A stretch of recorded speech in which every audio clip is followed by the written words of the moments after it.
Well, I think that the useful thing about Trump is that he can package the dismantling of American empire as the building of American empire. That's what he's doing. Because you have to sell to your demographic.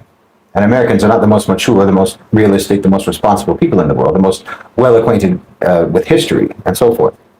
So you cannot possibly sell America's necessary downsizing and the managed erosion of America and the hollowing out of America. As you know, we've made a lot of bad choices for a very long time. We've only ever really made short-term plans for the future.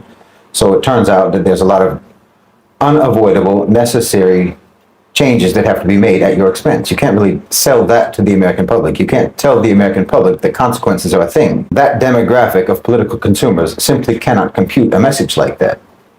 Because look, what Trump is going to do, what he is doing, and what he will do, these are all things that were going to happen anyway, with or without him. He's just the one who's selling it to you as a good thing. That's his job. You know, he's like the guy at a company who's designated as the one to deliver the bad news to you that you're going to be let go. And you designate him for that job because he has a way of presenting it to you. He has a way of presenting to you, you being fired as the greatest opportunity of your life, you know? All the new horizons that you're going to be able to pursue and so on. That's Trump. That's Trump's job. You know, America has been stuffing balloons up their sleeves for a very long time and telling everyone that they're muscles. But now even the balloons are deflating. The great American hoax is over. And Trump is there to oversee the dismembering of American empire. The U.S. is going to be isolated, it's going to withdraw, and it's going to be non-competitive globally. And like I said, this is all unavoidable. This would have happened with or without Trump. You've simply come to the end of your life cycle as a hegemonic superpower. And the decay and the decomposition that will follow is just part of the natural process. Trump can't be blamed for that, and he can't be given credit for any of this. But his job is to make you think that none of it's happening, even while it's happening right in front of your face. This is what Trump's main job is. Because look, for example, drill, baby, drill, right? Make America energy self-sufficient, et cetera, et cetera. Fire up all of the dormant oil wells and so forth in West Texas and so on. While simultaneously asking OPEC to lower oil prices, which of course means asking OPEC to increase production. Okay.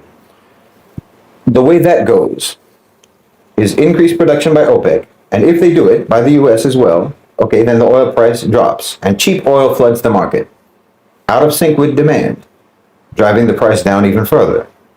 Now the price is too low for it to even be profitable for American producers to drill, to refine, or to extract. You understand? American oil producers need for oil to be at a minimum of $40 per barrel for it to even be worth it. For it to even be worth it to drill and extract and refine and so forth.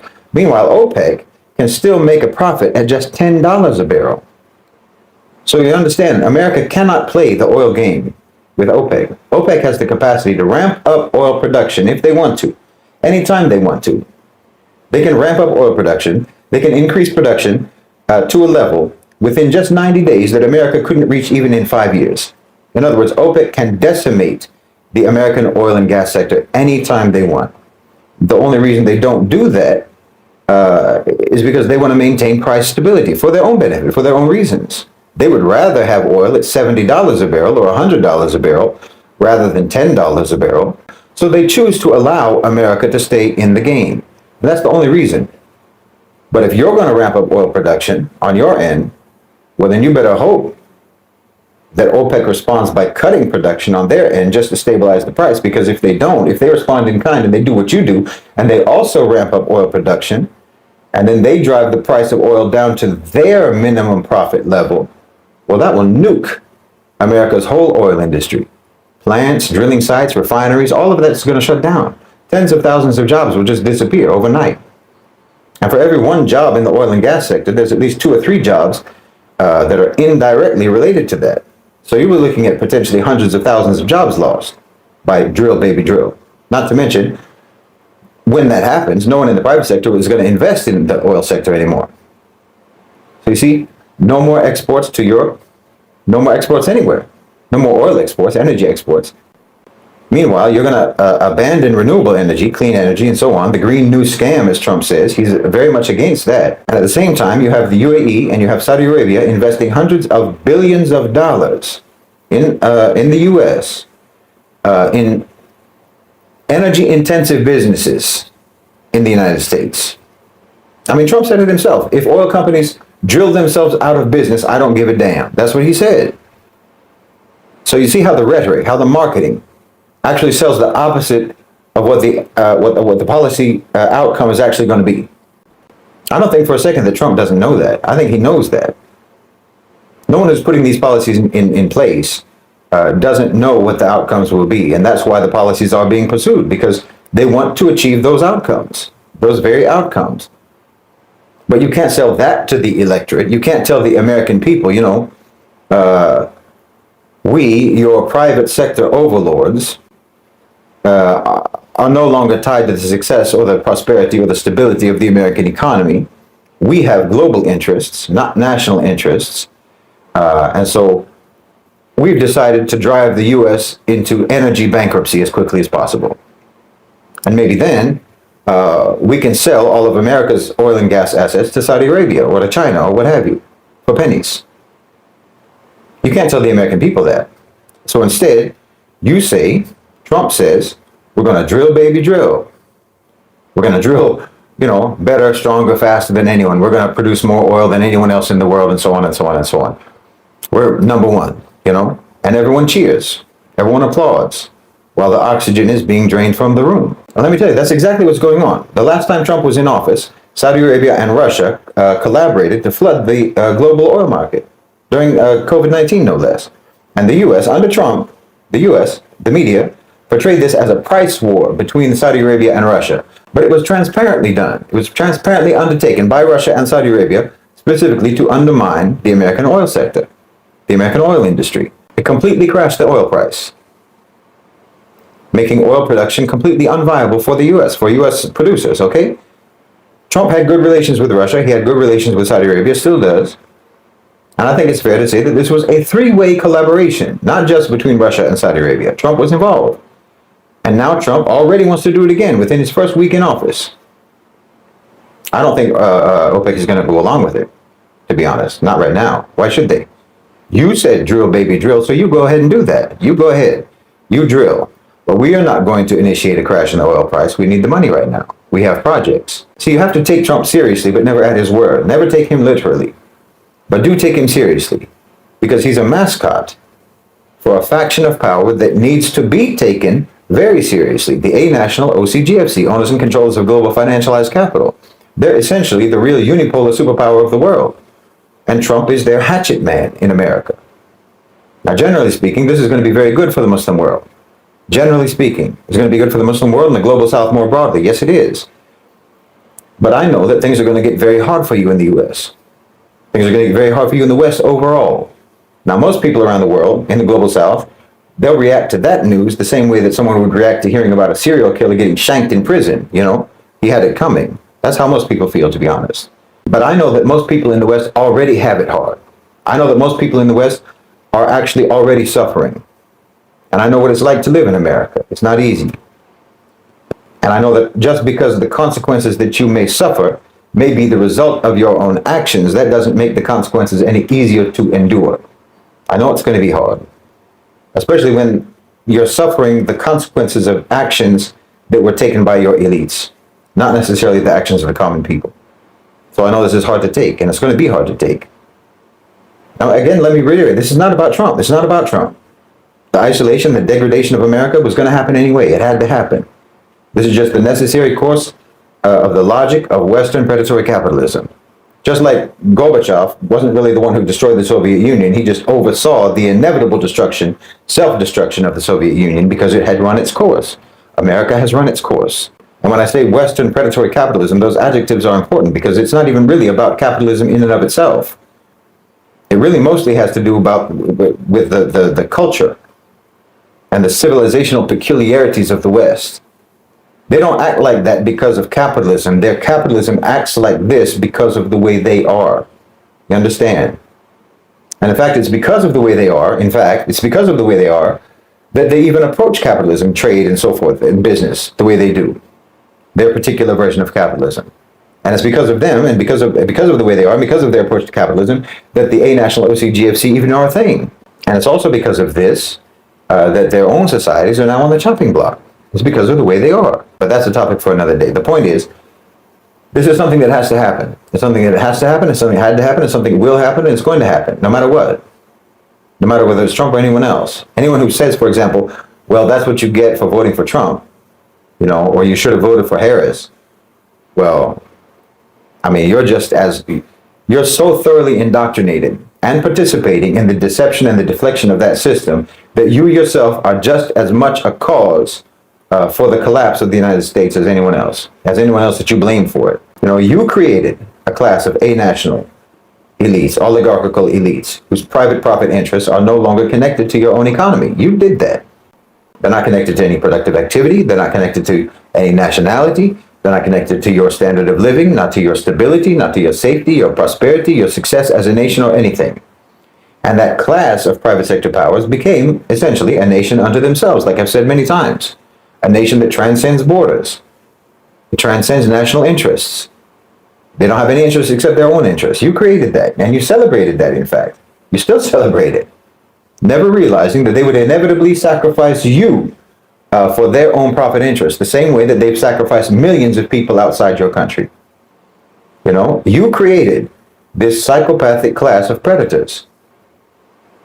And you expected them to never bite the hand that feeds them, even though the hand that feeds them has always been feeding them hands, Now they can't tell the difference between the food and the feeder anymore. It's all just flesh to them. You can't raise a wolf on human flesh and expect him to distinguish between the human you are feeding him from the human who is feeding him.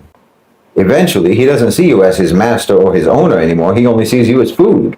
Well, you raised a wolf on the flesh of the global south, and it turns out you taste just the same.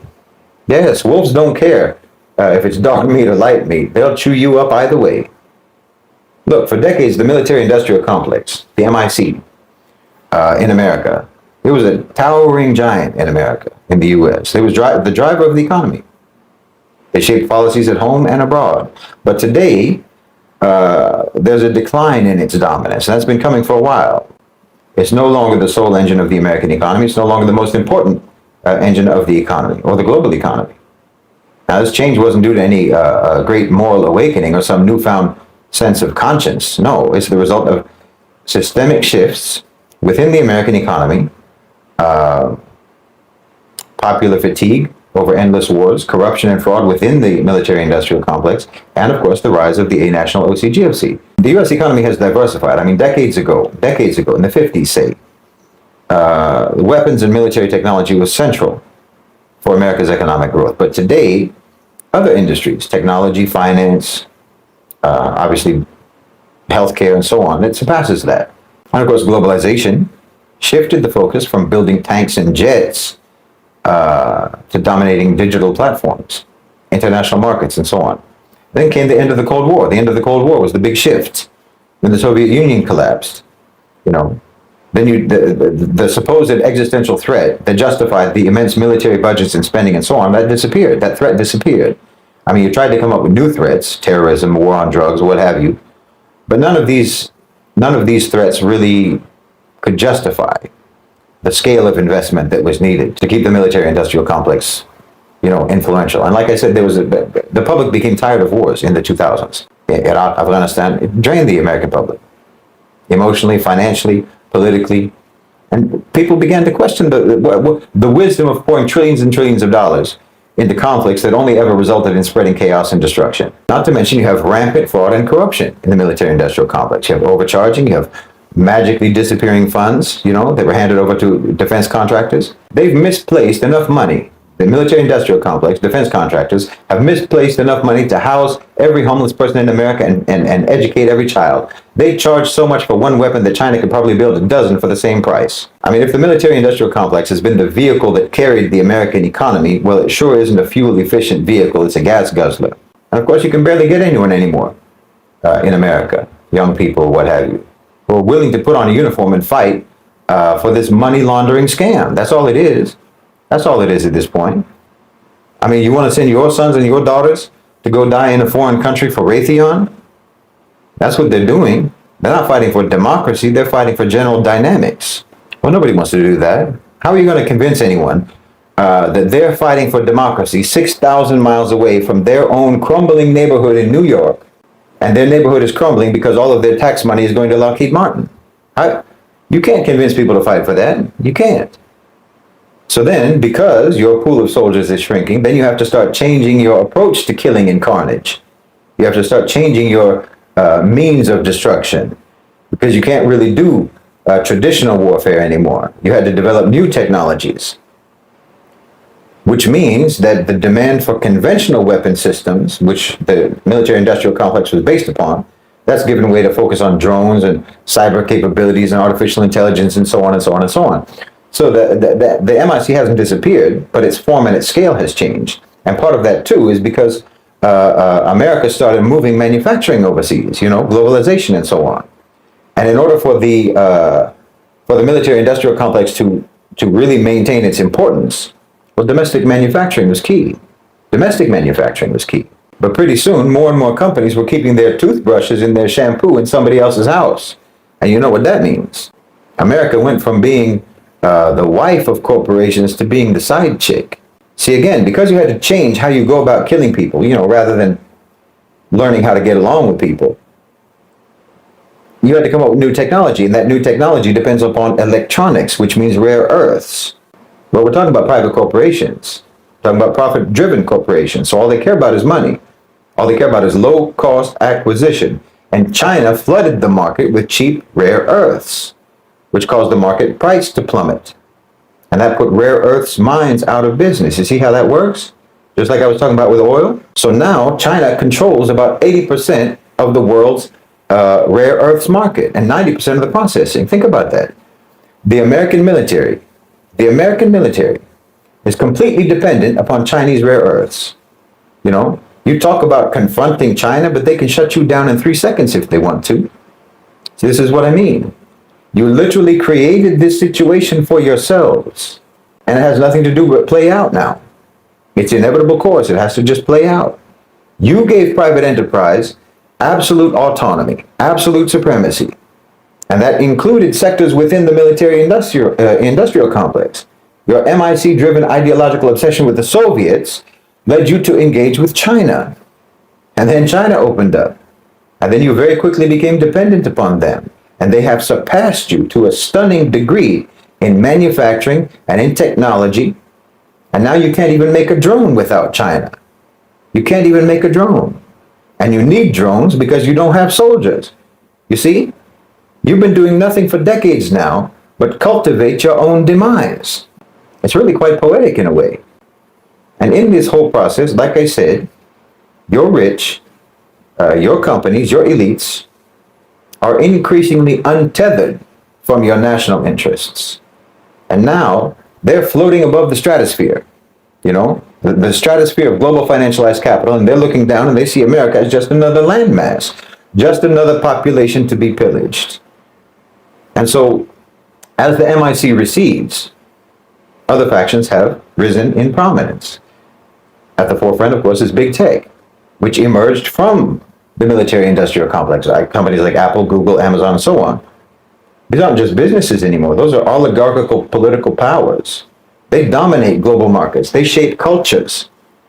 They influence politics. They influence politics in ways that the MIC never could even have dreamt of.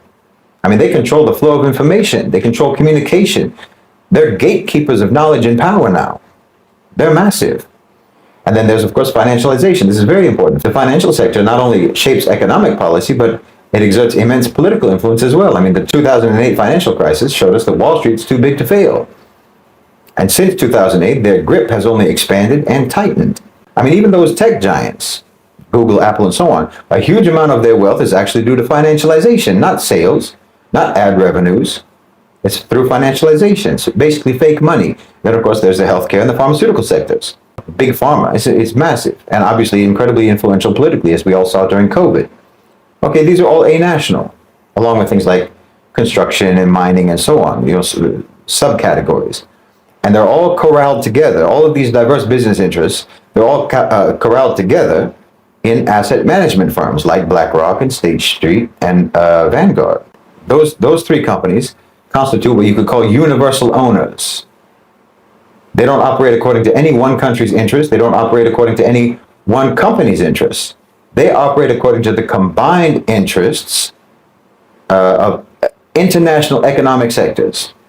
They're the first C in the OCGFC, the owners and controllers of global financialized capital. They're the controllers on behalf of the owners of capital. And they have the reach, and they have the portfolios, and they have the power to coordinate and to orchestrate economic planning across the globe on behalf of the vast array of investors. They control literally trillions of dollars. And they're connected to sovereign wealth funds around the world that gives them influence and access to trillions more. They dwarf the military-industrial complex in this regard, particularly since the primary source of money for the military-industrial complex is the American government, which is extremely constraining for them. That's very limiting for them. Asset management companies, they don't have that restriction. So yes, this is the faction that Trump represents. And you'll see that all of his policies serve that faction. I've said this before. You have to look past all of the MAGA rhetoric, all of the nationalist rhetoric, because all of that is all just a camouflage for what will be the shrinkage of America on the global stage and what will be the ransacking of the U.S. economy. It's like if a snake oil salesman was selling cyanide instead of snake oil. That's what Trump is doing. Like, for example, okay, I've already talked about how his energy policy, how that puts the U.S. on a path to energy bankruptcy, not self-sufficiency. And it will only strengthen OPEC, by the way. But also look at withdrawing from the WHO. Okay, American pharmaceutical companies and healthcare providers, insurance companies, and so on, they're expressing concern and disapproval for what he did, for pulling out of the WHO. But who benefits from that? The beneficiaries are going to be all of the so-called emerging economies, emerging markets, and their healthcare providers, their pharmaceutical companies, their insurers, and so forth. They're hindered right now by patent protections, by regulatory restrictions, and policies against, especially against generic drug production and so on. India and China, for example. This is very important for them. So this is actually the sidelining of America. And of course, the same is true, of course, obviously, with tariffs. You know, basically everything that Trump proposes or promises or wants to do, all of it amounts to shutting America off from the world and directing everybody elsewhere, you know, telling all business to go elsewhere. The only place he approaches with open hostility, you know, from a policy point of view, the only place he approaches with any hostility is Europe and other Western countries, other allies. I mean, he might be serious about trying to take control of the Panama Canal. He might be serious about that. But I think that mostly has to do with just confirming that America is only going to be interested in having influence in the Western Hemisphere, in the global North. But I mean, even that, okay, even that, when you weigh the costs of maintenance of the Panama Canal, management, staff, security, and so forth, repairs, and on, everything that America would have to spend in order to control the Panama Canal, well, the net profit is barely going to be $1 billion annually. That's assuming that the trade flows through the Panama Canal remain as they are, which, given Trump's obsession with tariffs and his obsession with alienating global business from doing business with America, it seems likely that trade through the Panama Canal will actually decrease. So frankly, taking control of the Panama Canal will most likely end up costing America considerably more than they'll ever profit from it. It's the same with Greenland, really. You know, I mean, given how disruptive and how alienating it would be for America to actually force Denmark to sell them Greenland, you know, plus the amount of investment that they would have to put in, the initial cost and the investment and taking over services and so on inside of Greenland. Even with Greenland's natural resources, the U.S., I think, would be lucky to break even. I mean, that's if we take it seriously in the first place. Like I said, nothing Trump says should ever be taken at face value. He never means anything that he says. His public positions are always either bargaining tactics or just sheer misdirections. Both Panama and Greenland, and the idea of Canada becoming an American state. All of these are just moves, in my opinion, to try to estrange allies and isolate the U.S. as much as possible. That's what I think he's doing. And I think that that is the desired outcome. That's the real desired outcome, which is why I think it's a serious mistake to ever think that any politician's rhetoric about why a policy is being pursued is the actual reason the policy is being pursued, whether it's Trump or anyone else. It's not. This isn't unique to Trump, because you always have people saying that, like, even analysts. Well, that policy didn't work out as planned. Wow, that really backfired, and so on, because the outcome was not the outcome that was outlined by the original rhetoric. No, the outcome was exactly as desired. The rhetoric was the lie. It seems like this should be a basic understanding that people should have. But you have people, like I said, even analysts, saying, like, for example, the sanctions against Russia appear to have backfired. They seem to have actually hurt Europe more than Russia. Who knew? Of course they hurt Europe more than Russia. That was obvious. And that was the intention all along. This is especially true when the outcome is predictable, and especially true when the outcome is actually predicted.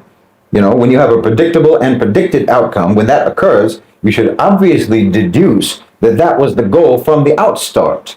But the negative policy outcome, the desired negative policy outcome, is never going to be stated as the desired outcome, obviously. Like I said, you can't sell that to the public. So, for example, with the oil thing, Trump can say that he wants the price of oil to be reduced in order to cripple Russia. But when a reduced oil price actually cripples American oil producers, and predictably so, well, that was the whole point of the policy. And it isn't the policymakers who are foolish. You're the fool for believing their rhetoric and for thinking that somehow the predictable and predicted outcome won't occur. So like I said, Trump, for example, is not anti-China. Putting tariffs on Chinese goods is anti-American, not anti-China. But again, this isn't about Trump. I don't want to keep making it about Trump. The containment of America was always going to happen, like I said. And in fact, it's been happening, incrementally, gradually. It's been happening for quite some time. But the process is accelerating. But nothing was ever going to prevent it, in reality. I mean, the rise of BRICS is not an uprising. This has to be understood. It's a relative rise being facilitated by the A-National OCGFC through several strategies, which includes deliberately expediting America's decline. It's not a revolution, it's a transition. And it is a managed transition. The sort of leftist, anti-imperialist rhetoric on the issue of BRICS is inaccurate to some extent, I think. And I think it's crucial for us to understand this properly. Multipolarity would be great if a private sector unipolar power did not exist, but it does. And multipolarity and national sovereignty means something very different to that unipolar superpower than it does to the nations of the global south. To the BlackRocks of the world, to the State Streets and so on, multipolarity and national sovereignty means compartmentalized, vulnerable countries, most of whom have national economies that are a fraction of BlackRock's assets, meaning they are susceptible to coercion, they're susceptible to bribery, manipulation, and exploitation. Yes, the A-National OCGFC are just as vicious and just as predatory as the nationalistic OCGFC. They don't care about BRICS. They don't care about the global south. They care about market domination, that's all. And it just so happens that the global south is the most important market of the 21st century. They're not coming to help us. They're coming to help themselves. And everyone should be very clear about that. And that's why I think that no one should ever talk about multipolarity without also talking at the same time about solidarity. And you shouldn't even talk about pan-Arabism or pan-Africanism or pan-Islamism or anything like that. You should only talk about pan-Southism, if anything. Because the entire global south needs to work together. From Chile to Indonesia, from Saudi Arabia to South Africa, from Brunei to Belize. Okay, regional blocs, sure. ASEAN, the Arab League, the OIC, the African Union, the OAS, and so on. Yes. But all of these blocs need to be linked together. They need to be linked together, they need to coordinate, and they need to fortify each other. And we have to have protections against the very OCGFC whom we are partnering with, because even though it is necessary to partner with them, and it is strategic to partner with them, they're like Banu al-Nadir. They're like Banu Qurayza. They're like Abdullah bin Ubay. When they smile at us, it's not because they're happy to see us, it's because they're getting ready to bite. They'll pat you on the back just to practice stabbing you there. All they're waiting for is the opportunity. This is another practical reason, aside from the religious imperative. There's another practical reason for supporting and backing up our rulers, backing up our governments in the Muslim world. Because if they fall, if our governments fall, if they get toppled, or if they get destabilized by internal unrest and strife and so on, well, the A-National OCGFC will just turn BRICS into a new platform for colonization and subjugation. And that glimmer of hope that we're all seeing right now for real independence, for real sovereignty, and for the potential of a systemic global change in the economy and politics and so on, that'll get snuffed out. We're wrestling right now for control over the BRICS project to make it truly what we all hope it is, or what we hope it can be, what we know it can be. And the owners and controllers of global financialized capital, they're doing their best, and they're going to do their best to try to shatter that, believe me. Not so that they can keep the West on top. They don't care about keeping the West on top, but they want to make sure that they themselves are on top of the West and the global South.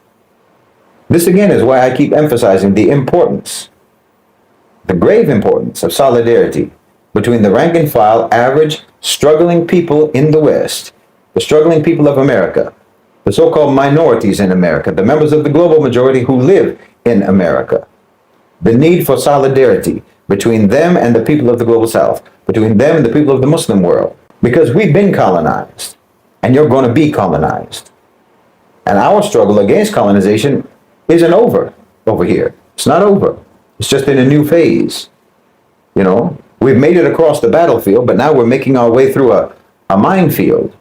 You know, over there in America, in the West, you're going to turn into a battlefield. That's the stage that you're at now. Our history with the West is going to repeat itself in the West. You know, you're like an old predator who has become prey for his own offspring. Like I said, they're coming to you, your offspring is coming to you, and you think that there's still some familial affection between you. So you're glad to see them. And you think it's going to be like the old days when you used to hunt together. That's the way Trump is selling it to you. Because selling it to you that way is his whole job. But they're coming to hunt you, not to hunt with you. So you need solidarity with the global South. And as I've said before, especially about African Americans, but really it applies to all so-called minority groups in America. And in fact, it applies to every so-called race and so-called ethnicity in America who are struggling economically. You know, you live really, in reality, you live just the same. You struggle just the same as the people of the global South. You know, 22% of Americans are barely covering their basic needs. And 65% of Americans, low-income Americans, they're in a constant state of worry and a constant state of anxiety about being able to pay their bills, their necessary bills. At least 10% of Americans are in persistent poverty. So low-income, struggling, working-class populations living in America, if they were their own country, they would apply for BRICS. They would apply to join BRICS, you know. If your situation was your citizenship, for tens of millions of Americans, you would be living in a developing country if your situation was your citizenship. And I'm telling you, only your situation actually matters. They want your citizenship to make you forget about the situation that you're in, the situation that the country of your citizenship put you in. They want you to forget that you're poor, just by telling you that you live in the richest country on earth. Never mind that the country doesn't have riches. It has some rich people in the country, but increasingly, even those rich people don't identify with the country itself anymore. And Donald Trump is just one of those rich people. I'm telling you, millionaires and billionaires ought to be regarded as foreigners. They ought to be regarded as foreigners in America and everywhere else. But they shouldn't even be allowed to hold office, in my opinion, because they actually belong to a different nation than the rest of the people. They truly do. They belong to the nation of wealth. They're a-national. They have nothing in common with you and I. I mean, how many of those celebrities whose mansions were burned down in Hollywood, how many of those people are in shelters right now? How many of them are even homeless at all? I mean, what would you do if your house burned down, if your home burned down? Do you have a helicopter that will whisk you away to your other home? You understand what I'm saying? These are people who have no stake whatsoever in your and my well-being. They have no stake in the well-being of the economy of the country. They have no stake in that because they've got theirs. They're covered. They've got theirs. It doesn't matter to them one way or the other what happens to America. It truly doesn't. And they're going to sell you out. They're going to sacrifice you, you know. The ship is sinking and they're already on the life rafts on their way to Dubai. You know, somebody said with the mass deportations Trump is doing, that's going to leave all of these manual labor jobs without workers. Well, who do you think is going to do that work now?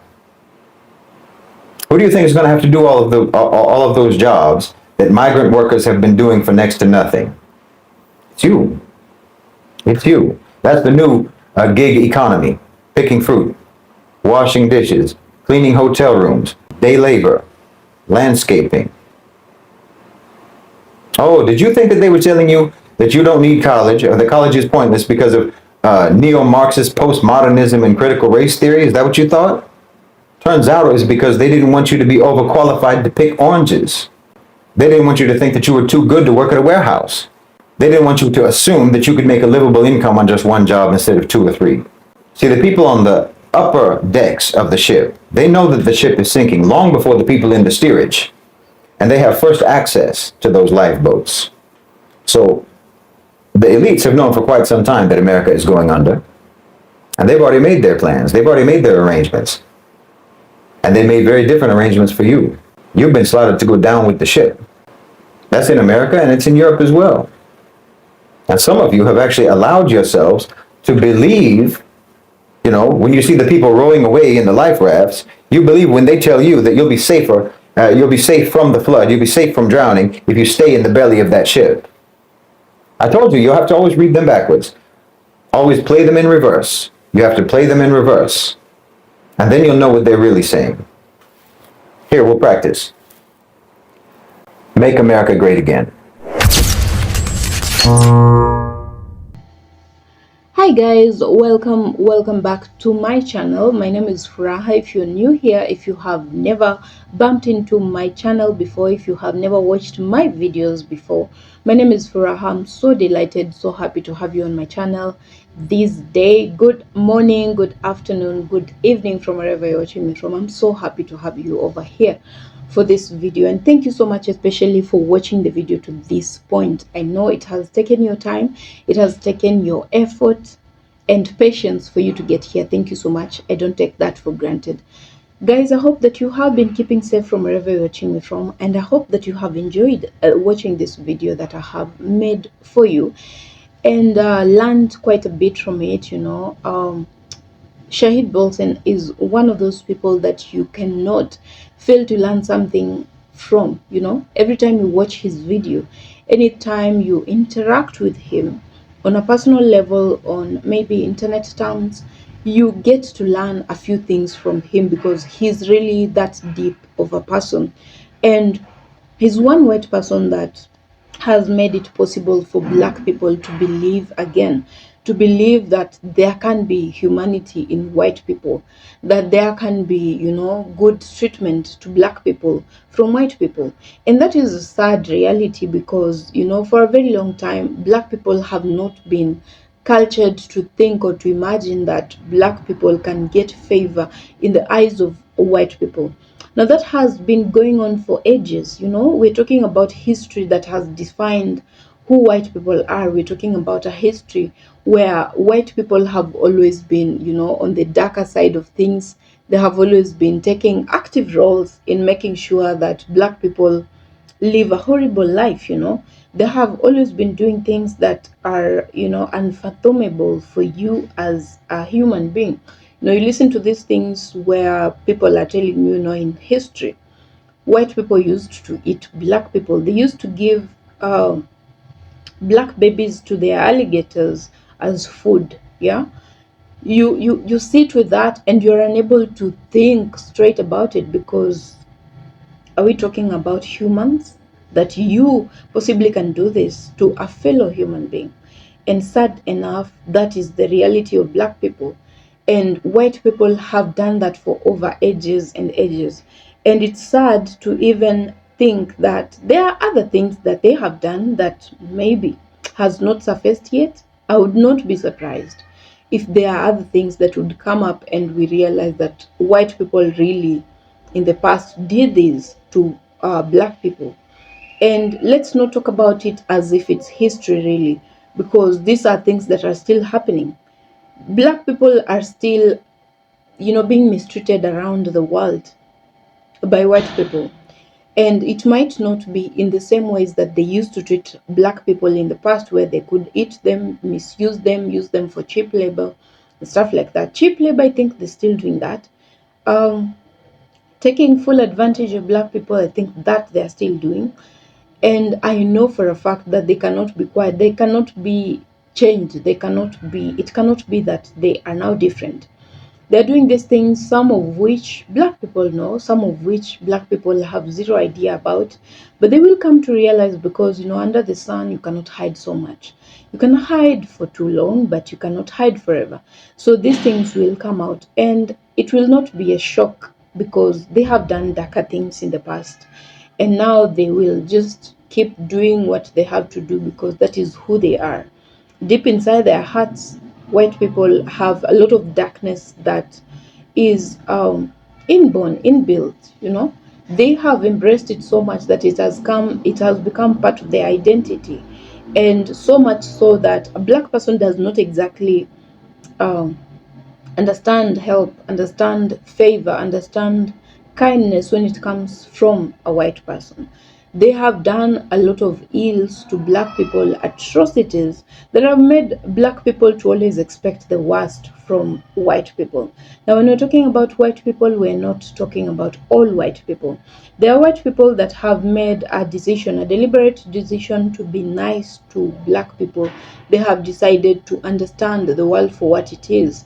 They have tried to understand their own people and get the fact that sometimes, and most times, white people have been abnormally bad to black people, not because black people deserve it, not because black people have done anything really to be deserving of that kind of treatment, but because black people have just been tortured, just tortured because, well, white people can. And once they come to that realization, they have chosen to become different. They have become, the ones that actually speak for black people now. And I have always said that when black people talk about white people mistreating black people, it's always viewed as if black people are used, and they love to be on the victim side. Yeah, they love to be pitied, they love to attract sympathy. That is not true. Now, when a white person decides to come out and talk about these things in the same manner in which black people do, then it makes more sense, and these white people now do not have an excuse. They know that now this is really the reality. They now understand that their people are wicked. You might not be wicked, you as a white person, as someone that is watching me right now, but you do not have, you cannot speak for your neighbor. You cannot speak for your brother. You cannot speak for your sister, because you don't know what is in their hearts. You don't know what they harbor deep within them. You don't know the darkness that there could be in their hearts. So that's why you see black people keep insisting that there is racism, that black people are being taken advantage of, that black people are being, they're being put in situations where they have to harbor a lot, they have to suffer so much before they get justice for anything. But white people will not listen to that, because according to them, they think black people are usually just seeking sympathy, cheap sympathy. That is really not the case. And I'm glad that people like Shahid Bolsa come out to talk about these things and come out to expose it just as it is. Say it out loud as it is. This is what is affecting black people, and this is what can be done if there is to be any change. Now, change would have been achieved by now if white people were all interested in that. But since they are not, that is why we're still talking about the same thing. That's why we're still discussing equity. Yeah, we're still talking about black people being treated as humans, just decency, common human decency. Black people have not been able to be given that, and that's just how far we are from achieving the goals that we have, the goals of having a world where black people are treated just the same as other people, viewed the same as white people. And for many white people, that is not something they are able to fathom. That is not something they are able to wrap around their minds, because they cannot imagine a world where they're given same opportunities with black people.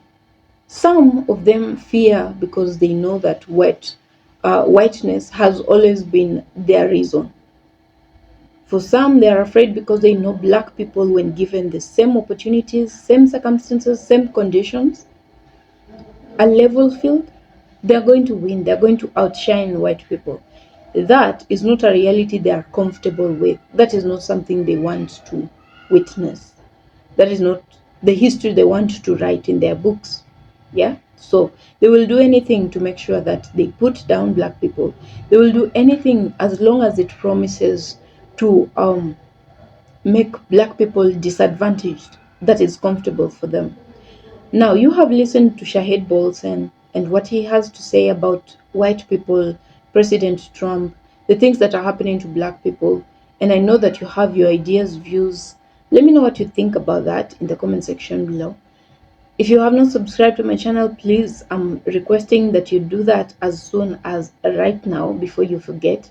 Those people that have subscribed, those people that have shared my videos to their friends, family, I really do appreciate each and every one of you. Thank you so much. That without you guys, without that kind of support, without that warmth, that overwhelming support, I would not be here. So please appreciate, I appreciate you, and I really thank you for that kind of effort. I know you didn't have to, but you did anyway for me, and I don't take it for granted. Guys, I hope that you're keeping safe from wherever you're watching me from. Good morning, good afternoon, good evening from wherever you are.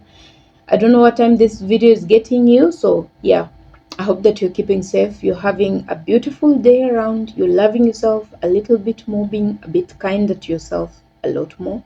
And I'll see you on my next video, guys. Bye for now.